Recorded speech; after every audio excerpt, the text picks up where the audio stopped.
Hello everyone. What are you doing? Worrying about your child's future? तर काळजी नका करू. फक्त मुक्ताई कॉन्व्हेंटला संपर्क साधा.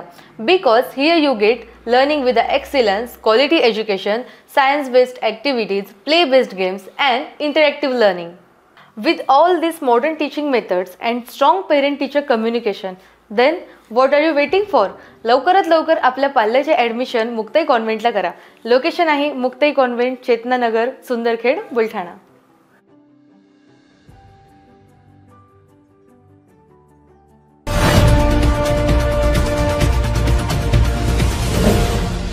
सिटी न्यूज वसा जनसेवेचा. आषाढी वारी महोत्सवात सामील झाल्यानंतर श्री संत गजानन महाराजांची पालखी पंढरपूरहून परतीच्या मार्गावर आहे.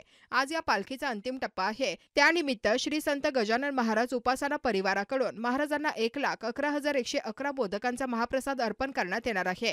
त्यानंतर हा प्रसाद दर्शनासाठी येणाऱ्या लाखो भाविकांना वितरित करण्यात येणार आहे. आज खामगाव येथे या पालखीचं आगमन शेवटचा मुक्काम असेल, तर उद्या पालखी शेगाव येथे विसावणार आहे. त्यानिमित्त श्री संत गजानन महाराज उपासना परिवाराकडून महाराजांना 1,11,111 मोदकांचा महाप्रसाद अर्पण करण्यात येणार आहे. महाराष्ट्रातील कोकण, पश्चिम महाराष्ट्र, खानदेश, मराठवाडा व विदर्भातील सर्व जिल्ह्यातील गजानन भक्त मोदक तयार करून खामगाव येथे संकलित करतात. यंदा या उपक्रमाचे 3रे वर्ष आहे. या संपूर्ण सोहळ्याला लाखो भाविक हजेरी लावतात. हा महाप्रसाद लाखो भाविकांना वितरित करण्यात येणार आहे. जय गजानन. श्री संत गजानन महाराज उपासना परिवार आदर्श नगर मधील महिला मंडळ हा उपक्रम आहे. पूर्ण महाराष्ट्रातून जे मोदक संकलन करून ते पायीवारी पंढरपूर ते शेगाव परतीच्या प्रवासात खामगाव मुक्कामी असते आणि शेगाव जाते. त्या दिवशी पूर्ण मोदकाचं वाटप करण्यात येते. ते पूर्ण हे मोदक पूर्ण महाराष्ट्रातून संकलित करणे व त्याची वितरण व्यवस्था, संकलन व वितरणाची जबाबदारी मी त्यांना थोडासा त्या महिला मंडळाचा थोडासा त्यांना हातभार लावतो फक्त त्यासाठी. आणि ते सुस्थितीत झाले पाहिजे. आणि मोदक हे नाशवंत वस्तू आहे. ते आपलं संकलन केल्यावर ते चेक करणे आणि ते सुस्थितीत असलेले फक्त भाविकापर्यंत पोहोचतील याची काळजी घेणे, हे एवढं आम्ही त्या थोडासा आमचा मदतीचा हात या महिला मंडळाला आम्ही देतो.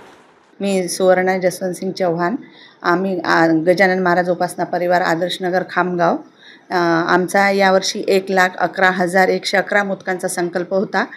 तो गजानन बाबांनी पूर्ण करून 1.25 लाखाच्या वर आमचे मोदक संकलन झाले. आम्ही त्याचं 2 ठिकाणी वाटपही आहे त्याचं आज आणि उद्या सकाळी पण वाटप आहे आमचं त्या मोदकाचं.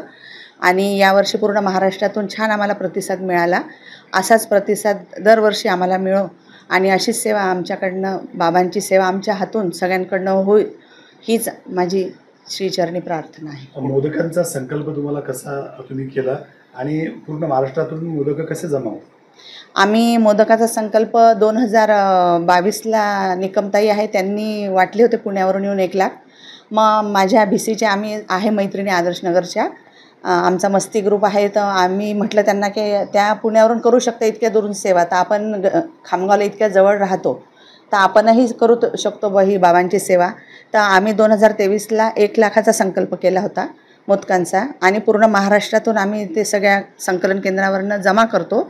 मग माझ्या घरी इथे त्याचं संकलन होते, माझ्या मैत्रिणी सगळं ते आम्ही चेक करतो, सगळं ते बघतो, परत ते नवीन याच्यात पॅक करतो, काही खराब असले ते काढतो पण, आणि मग नंतर आम्ही त्याचं वितरण करतो. महाराष्ट्रात कुठून येतात? आमच्याकडे मोदक महाराष्ट्रात नागपूर, पुणे, सांगली, कोल्हापूर, अमरावती, गोवा, अकोला, अकोट, चंद्रपूर, संभाजीनगर या सगळ्या केंद्रावरनं मोदक आमच्याकडे येतात.